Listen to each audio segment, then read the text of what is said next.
వేసవిలో పండించే ఈ పుచ్చ పంట 70 నుండి 90 రోజుల వరకు ఉంటుంది.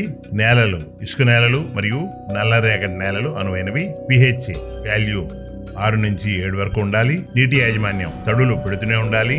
వారానికి 1 నుండి 2 అంగుళాల నీరు ఉండాల్సి వస్తుంది. ముఖ్యంగా కాయ ఏర్పడే సమయంలో ఈ నీరు సక్రమంగా ఇచ్చేటట్టు చూసుకోవాలి. ఉష్ణోగ్రత 24 నుండి 27 డిగ్రీల సెంటీగ్రేడ్ ఉండాలి. నాటే దూరం విత్తనానికి 90 నుండి 120 సెంటీమీటర్లు, వరుసల వరకు అయితే 150 నుండి 180 సెంటీమీటర్లు ఉండాలి.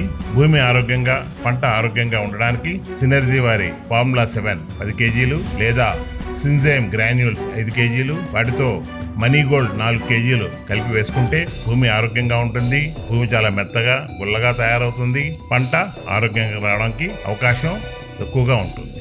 మీ పంట పొలాల్లో ఏమైనా సమస్యలు ఉంటే ఈ కింద స్క్రోల్ అవుతున్న నెంబర్కి వాట్సాప్ మెసేజ్ చేయండి.